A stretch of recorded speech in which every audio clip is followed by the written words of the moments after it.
चलिए ब्रोकर बोले खास पेशकश हमारी, जिसमें इस समय के उतार चढ़ाव के उतार कहाँ मतलब उतार चढ़ाव कहना तो ठीक नहीं रहेगा, खाली उतार उतार के बाजार में क्या करना चाहिए। चलिए हर्ष हमारे साथ जुड़ चुके हैं। हर्ष, कहीं कुछ उम्मीदें जगाई जा रही हैं क्योंकि सब लोग कह रहे हैं स्टॉक स्पेसिफिक रहिए, तो हमने कहा ब्रोकर बोले पे ही निगाहें रखें, वहाँ पर खाली शेयरों की बात होती है। बताइए आज से पहला शेयर कौन सा है? पहला ऐसा ही शेयर जिस पे कल से जो है लगातार खबरें जो है वो बनी, भेल की बात कर लेते हैं यहाँ पे। और आप भेल पे देखिए, यूबीएस की रिपोर्ट है, खरीदारी की सलाह, 375 रुपए के यहाँ पर टारगेट्स दिए गए हैं। माफ कीजिएगा। इनका सबसे पहले कहना है कि जो हालिया करेक्शन रहा है, अब उनको लग रहा है कि जो स्टॉक का जो नजरिया है उसके ऊपर पॉजिटिव व्यू रखना चाहिए। भेल को जो 5,400 करोड़ का यहाँ पर जो कोल ग्लासिफिकेशन का जो ऑर्डर मिला है, इनको पसंद आ रहा है। और ये कुल ऑर्डर FY26 के हिसाब से देखें तो लगभग 60% जो है वो कवर करता है। इनका ये कहना है क्योंकि यहाँ पे जो है पिछले कुछ समय में लगातार ऑर्डर्स मिल रहे हैं, तो एग्जीक्यूशन किस तरीके से होगा इस पर भी नज़र बनी हुई है यहाँ पे। साथ ही भारत कोल ग्लासिफिकेशन केमिकल लिमिटेड से जो है कोल टू अमोनियम नाइट्रेट प्रोजेक्ट जो है, ये काफ़ी इंपॉर्टेंट इनके लिए माना जा रहा है आने वाले सालों के लिए हिसाब से भी देखा जाए तो। यहाँ पे कमर्शियल इस्तेमाल जो है पैग जो टेक्नोलॉजी है, भेल जो पहली बार करता हुआ दिखेगा। रिसर्च डेवलपमेंट से लेकर सीधा एग्जीक्यूशन में ये कदम है। और साथ ही प्रोजेक्ट की जो ओवरऑल अवधि है वो 42 महीने है मान के चली जा रही है, और ये कह रहे हैं कि एग्जीक्यूशन समय पे होता हुआ दिख सकता है। ये बात है। यहाँ पर BHEL को लेकर के 375 के टारगेट, काफ़ी अग्रेसिव टारगेट निकल करके आ रहे हैं यूबीएस की तरफ से एक साल के नज़रिए के लिहाज से। मैम, आपका व्यू क्या है? आज थोड़ा सा सुस्त जरूर है।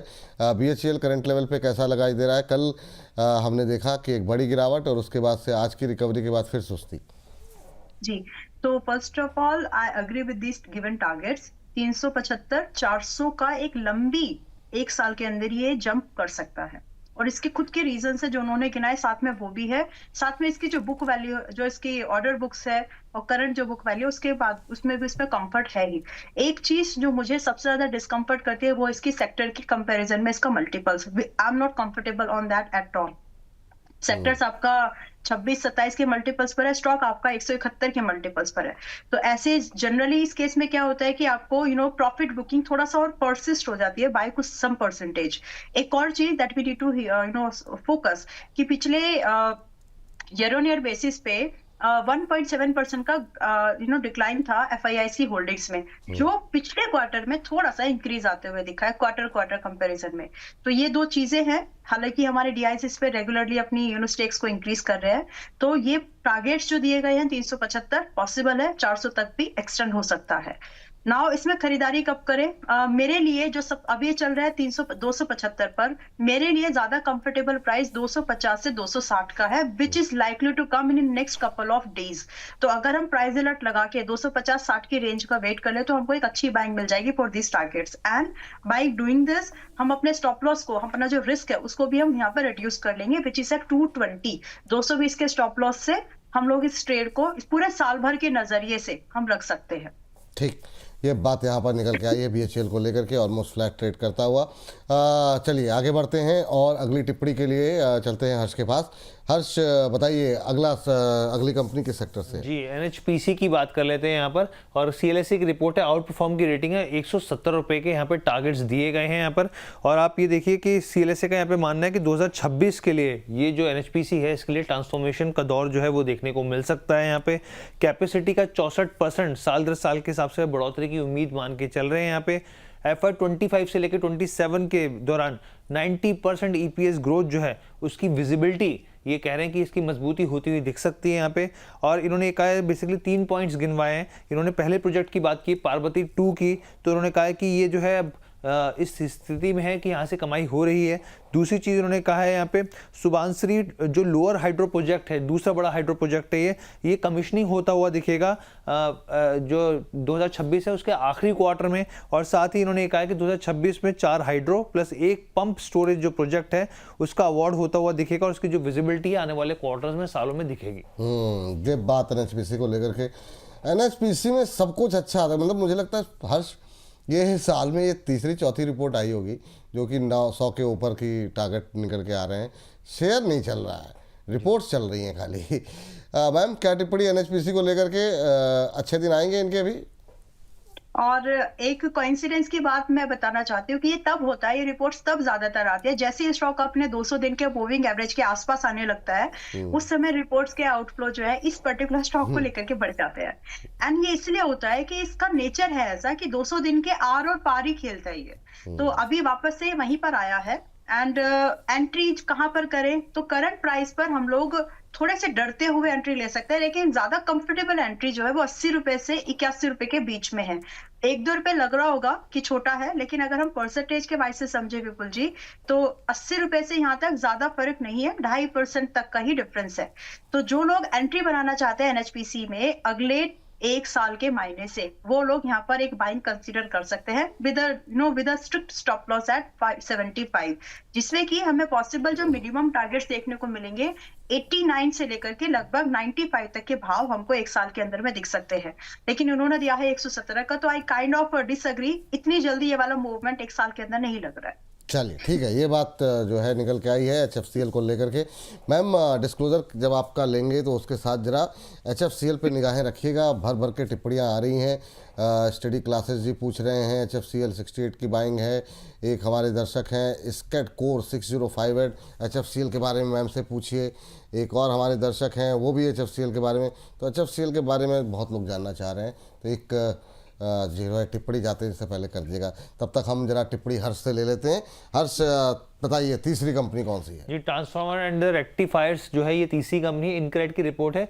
रिड्यूस के टारगेट दिए, 200 रुपए के भाव दिए, काफी नीचे दिए, और पहले तो इन्होंने 300 के दिए थे लेकिन अब उसको घटा के 200 कर दिए। इन्होंने कहा है कि डोंट कैच फॉलिंग नाइफ, तो यहाँ पर उन्होंने कहा कि गिरते हुए स्टॉक में जल्दबाजी ना करें बिल्कुल भी, इस चीज़ का आप ध्यान रखिए। यहाँ पे इन्होंने इसके पीछे की रीजन जो गिनवाए, इन्होंने कहा है कि अगर आप देखें 9 महीनों की बात करें, पिछले 9 महीने की जो ऑर्डर इनटेक है वो 19% घटता हुआ दिखाया अगर आप साल दर साल के हिसाब से कंपेयर करें। तो यहाँ पे 3 क्वार्टर से जो ऑर्डर बैकलॉग है वो लगभग फ्लैट रही है यहाँ पे, तो एक कंसर्निंग चीज़ दूसरी ये भी है। और जो CEO का इस्तीफा हुआ है यहाँ पे वो भी एक नेगेटिव सरप्राइज है। आगे कौन सा मैनेजमेंट किस तरीके से काम करता होगा उसके ऊपर नज़र बनी हुई है। जब बात यहाँ पर मैम 200 रुपये तक के टारगेट ट्रांसफार्मर रेक्टिफायर, आपका व्यू क्या होगा करंट लेवल पे? क्या करना चाहिए 290 के आसपास? तो यहाँ पे करीब 90 रुपये और नीचे जाने की संभावनाएं दिखाई दे रही हैं इनक्रेड को। आप सहमत हैं इस रिपोर्ट से? 200 तो नहीं, 200 से आई डिसएग्री विद इट। मुझे ये मुश्किल से 240-30 तक ही लगता है। तो जिसको भी खरीदना है वो आज इनफैक्ट फॉर दैट मैटर 290 के आसपास कुछ खरीद सकते हैं। और दूसरा एवरेज यानी थोड़ा सा आज और ज्यादा लगभग जो भी स्टॉक के लिए खरीदना है आप 240 के आसपास खरीद सकते हैं। और एनर्जी की बात हम कर रहे हैं, तो एनर्जी में ट्रांसफार्मर भी एक दूसरा इसका एक लेग है एनर्जी सेक्टर का। तो जब एनर्जी चलेगा तो ट्रांसफार्मर सेक्टर स्टॉक्स जो है चलने ही है, राइट? तो उस हिसाब से मुझे तो लगता है कि 290 से 240 की इस रेंज में इसमें एक्यूमुलेशन होना चाहिए, ना कि इसके ऊपर एक बेरिश नोट रख के इसको साइडलाइन करना चाहिए। सो आई डिसएग्री। मुझे तो यहाँ पर अगले 1 साल के जो टारगेट लिखते हैं 350 ऑनवर्ड्स अप टू मुझे यहाँ पर 470 तक के भाव आते हुए दिखते हैं। बिकॉज मैं एनर्जी को लेकर के चल रही हूँ, एनर्जी के सेक्टर को एनर्जी लोगों ने भी बोला वैसे, लेकिन सेक्टर के दायरे में ये स्टॉक मूव करेगा। तो मेरे हिसाब से इट्स अ बाय। इसमें आपको नेगेटिव 200 तक नहीं लगता। चलिए ये बात जो है ट्रांसफार्मर रेक्टिफायर को लेकर के निकल के आई है। आज के लास्ट काउंटर पे जाने से पहले बहुत सारे सवाल अब फिर लोग नाराज़ हो जाते हैं, कहाँ से डिस्कस किए जाएं, समय की सीमा भी रहती है। और जो है मोबीक्विक 1 बजे डिस्कस कर लेंगे। सक्सेस मंत्रा जी कह रहे हैं डोंट माइंड पीपल सर आपने मेरा क्वेश्चन हर बार लिया, हो सकता है ना भी लिया हो, वो संभव भी नहीं है इतने सारे सवालों में। HFCL को टारगेट मैं कह रहे हैं मैम ने 80-90 का दिया था, डाउन जा रहा है। HFCL में बात कर लेंगे, बहुत लोग कह रहे हैं। मैम जरा एक बार देख लीजिएगा। और लास्ट काउंटर हर्ष बताइए। जी, इटर्नल की बात करते हैं जोमेटो की यहाँ पर, और आप देखिए यहाँ पे गोल्डमैन सैक्स की रिपोर्ट आई है। खरीदारी की सलाह 375 रुपए के इन्होंने टारगेट्स दिए। सबसे पहले कहना कि पिछले 3 महीने में स्टॉक में काफ़ी गिरावट दिखाई है, अब जो है प्राइसेस ठीक लग रहे हैं इनको। इनका कहना है करेक्शन के पीछे 2 बड़ी वजह है यहाँ पर। एक तो क्विक कॉमर्स बिजनेस की बात करें, यहाँ पे शॉर्ट टर्म के हिसाब से स्लो डाउन की आशंका दिख रही है इनको। दूसरी चीज़, जिस तरीके से कॉम्पिटिशन बढ़ रहा है वो जो है ब्लिंकिट के मार्जिन पर साफ तौर पर असर डालता हुआ दिख सकता है यहाँ पे। लेकिन इनका कहना है कि जो भी नेगेटिव चीज़ें थी अब वो स्टॉक में ऑलरेडी प्राइस इन हो चुकी हैं। ये बात यहाँ पर निकल करके आई है। जोमेटो में आज अच्छा मोमेंटम भी है, 1.5-2% के आसपास, बल्कि एक समय 2% से ज़्यादा की तेजी थी, हालांकि अब थोड़ा सा हल्का हुआ है, लेकिन 375 के टारगेट। मैम, गोल्डमैन सैक्स की रिपोर्ट्स, आपकी टिप्पणी, सहमत हैं इस रिपोर्ट से आप? I agree with it, but I would like to, current price पर भी खरीद सकते हैं। और जो स्टॉप लॉस है, स्टॉप लॉस की बातें होती नहीं है क्योंकि रिपोर्ट्स में, फिर भी आप स्टॉप लॉस जो है 265 रुपए का मेंटेन करके चले, and it's the pure technical bye.